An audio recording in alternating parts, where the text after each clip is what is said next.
Police అంటే ప్రాణం పోతున్నా సరే ప్రజల మాన ప్రాణాలను కాపాడే నిజమైన హీరో.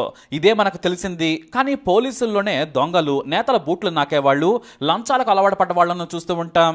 అధికారంలో ఉన్న వారికి తొత్తులు కొందరు, పేదలంటే చులకనగా చూసేవారు మరికొందరు. కానీ నిజమైన నిజాయితీ గల పోలీసులు ఉండడం వల్లే ఇంకా డిపార్ట్మెంట్పై ప్రజలకు గౌరవం ఉంది. సమయం వచ్చినప్పుడు ప్రాణాలను కూడా లెక్క చేయరు. అలాంటి సూపర్ హీరో తెలంగాణకు చెందిన పోలీస్ హెడ్ కానిస్టేబుల్ యాదయ్య. వేసుకున్న కాకి డ్రెస్ ఒంటి మీద ఉన్నప్పుడు ఆయన తన ప్రాణాలను లెక్క చేయలేదు, డ్యూటీ మరవలేదు. ఒకవైపు కత్తిపోట్లు, రక్తం కారుతున్న ప్రాణాలను లెక్క చేయలేదు. అలాంటి సాహస వీరుడికి ఈసారి దేశంలోనే ప్రత్యేకమైన రాష్ట్రపతి శౌర్య పథకం లభించింది. దేశంలోనే ఈసారి అవార్డు అందుకున్న ఏకైక రియల్ కాప్ యాదయ్య. ఆయన అసమాన ధైర్య సాహసాల స్టోరీని ఓసారి మనం గుర్తుకు తెచ్చుకుందాం. జూలై 25న 2022న మాదాపూర్ ప్రాంతంలో 72 ఏళ్ల వృద్ధురాలు కాత్యాయని వీధిలో అలా నడుచుకుంటూ వెళుతున్నారు. సరుకులు తెచ్చుకునేందుకు ఆమె వెళుతూ ఉంది. ఇంతలోనే ఇద్దరు అంతర్రాష్ట్ర చైన్ స్నాచింగ్ ముఠాకు చెందిన దొంగలు వేగంగా బైక్ పై నుంచి వెనుక నుంచి వచ్చేశారు.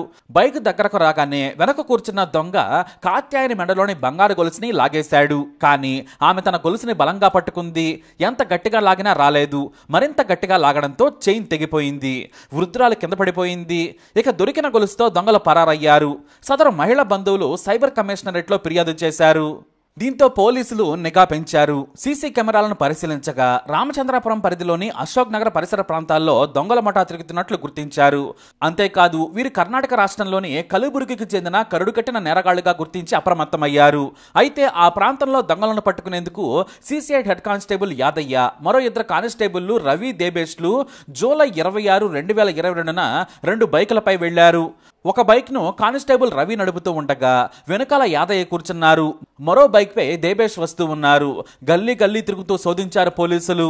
అయితే సరిగ్గా బొల్లారం ఎక్స్ రోడ్ దగ్గర యాదయ్య సదరు చైన్ స్నాచింగ్ దొంగలను గుర్తించారు. అదిగో అక్కడే ఉన్నారని అన్నారు. కరుడు కట్టిన దొంగ ఇషాన్ నిరంజన్ బైక్ వెనుక కూర్చున్నాడు.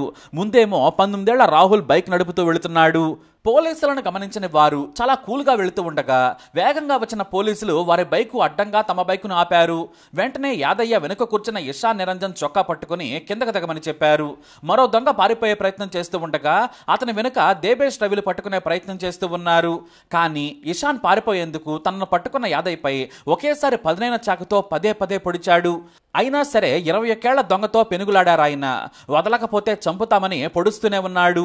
అయినా వదిలిపెట్టలేదు యాదయ్య. చివరకు మెడ మీద పొడిచిన రక్తం కారుతున్నా కూడా ఉడుం పట్టుతో కింద పడేసే ప్రయత్నం చేశాడు. అయినా సరే దొంగ పొడుస్తూనే ఉన్నాడు.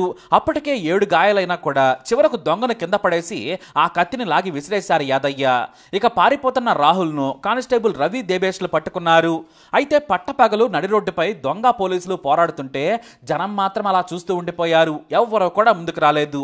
ఇంతలో పోలీసులకు సమాచారం ఇచ్చారు ఆ కానిస్టేబుల్లు. ఇక పోలీసులు కూడా వేగంగా స్పాట్కు చేరుకున్నారు. ఇద్దరు దొంగలను పట్టుకున్నారు. కానీ 7 గాయాలతో రక్తం తీవ్రంగా కారుతూ ఉండడంతో అక్కడికక్కడే కుప్పకూలిపోయారు యాదయ్య.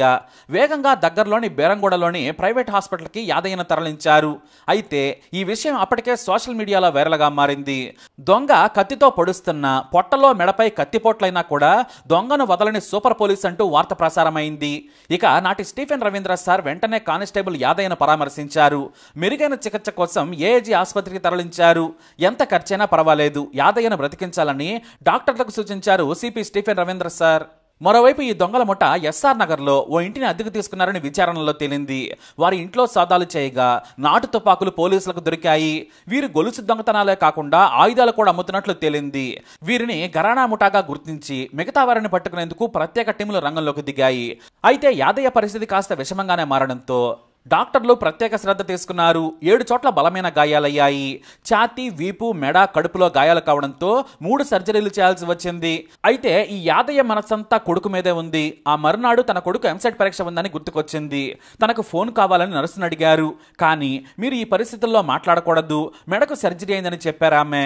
కానీ తన కొడుకు ఎంసెట్ పరీక్ష మిస్ కావద్దు, ఆ విషయం చెప్పాలని కోరాడు. దీంతో వెంటనే నర్సు ఫోన్ చేశారు. అప్పుడు యాదయ్య కొడుకు, భార్య మాట్లాడారు.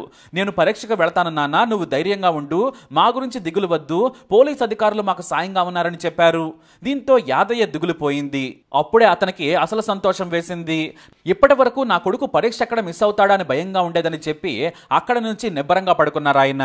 ఇక మరోవైపు యాదయ్య బంధువులు స్నేహితులు వచ్చినా ఉండేందుకు పోలీసులు 2 ప్రత్యేక గదులను ఆసుపత్రిలో ఏర్పాటు చేయించారు. ఆసుపత్రిలో ఉన్నన్ని రోజులు ఉచిత భోజన సదుపాయాలు ఏర్పాటు చేశారు అధికారులు. అలాగే వారి కుటుంబ సభ్యులకు కూడా ప్రత్యేకంగా 2 గదులను కేటాయించారు. దాదాపు 18 రోజుల పాటు ఆసుపత్రిలో ఉన్నారు ఆయన.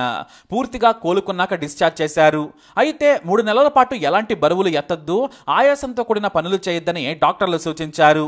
సరేనని యాదయ్య 3 నెలల పాటు విశ్రాంతి తీసుకుని తాను పూర్తిగా కోలుకున్నానని మనసుకు అనిపించగానే వెంటనే డ్యూటీలో జాయిన్ అయిపోయారు. యోధుడిలా పోరాడి దొంగలను పట్టుకున్న యాదయ్యను ఉన్నతాధికారులు అభినందించారు. నేను ట్రైనింగ్లో చెప్పిన మాటలనే గుర్తుపెట్టుకున్నాను. డ్యూటీలో అంకిత భావం ఉండాలి, ప్రాణాలకు తెగించైనా సరే ప్రజలకు రక్షణగా ఉండాలని నేర్పించారు. నాటి నుంచి నేను అలాగే డ్యూటీ చేస్తున్నాను. ఆ రోజు ప్రాణం పోయినా వదిలిపెట్టద్దనుకున్నాను. ఎందుకంటే ఆ దొంగల వల్ల మహిళల ప్రాణాలు పోతాయి. అందుకే నా సోదరీమణులకు కష్టం రాకూడదనే ఆ దొంగని అలా పట్టుకున్నాను. నాకు కత్తిపోట్లు పడ్డా వదిలిపెట్టలేదు. ఇక నా ఆరోగ్యం గురించి డిపార్ట్మెంట్ ఎంతో శ్రద్ధ తీసుకుంది. ఇన్స్పెక్టర్ సంజయ్ కుమార్ ప్రతిరోజు పరామర్శించి బాగోగులు తెలుసుకునేవారు. ఏ అవసరం వచ్చినా చేసేవారు. నేను రూపాయి ఖర్చు పెట్టలేదు. నా ఆరోగ్యం గురించి అంతా డిపార్ట్మెంట్ చూసుకుందని గర్వంగా చెప్పారు ఆయన. ఇక యాదయ్య కొడుకు ఎంసెట్ రాశారు. మంచి కాలేజీలో కూడా సీటు పొందేశారు. అయితే ఉన్నతాధికారులు యాదయ్యకు గ్యాలంటరీ అవార్డు ఇవ్వాలని కేంద్ర హోంశాఖకు రికమెండ్ చేశారు. దీంతో యాదయ్య వీరోచిత పోరాటాన్ని తెలుసుకున్న హోంశాఖ అధికారులు యాదయ్యను రాష్ట్రపతి శౌర్య పథకంతో సత్కరించారు. ఈ ఏడాది ఆ అవార్డు పొందిన ఏకైక సూపర్ కాప్ యాదయ్యనే. వైద్యుల సలహాల మేరకు జాగ్రత్తలు తీసుకుంటూనే మళ్లీ దొంగల పని పట్టే పనిలో చేరారాయన. మనం కూడా ఆయన డ్యూటీలో ప్రాణాలకు తెగించి తన ప్రాణం గురించి తన కుటుంబం గురించి ఆలోచించకుండా డ్యూటీనే దైవంగా భావించి పోరాడిన యాదయ్యకు ఖచ్చితంగా సెల్యూట్ చేయాలి. ఇలా నిజాయితీగా ప్రజల రక్షణలో పోరాడే నిజాయితీతో పనిచేసే ప్రతి పోలీసుకు మనం సెల్యూట్ చేద్దాం. జై హింద్. మరి యాదయ్యపై మీ అమూల్యమైన అభిప్రాయాన్ని కమెంట్ ద్వారా తెలియజేయండి. వీడియోని లైక్ చేయండి, షేర్ చేయండి, మా ఛానల్ని సబ్స్క్రైబ్ చేసుకోండి.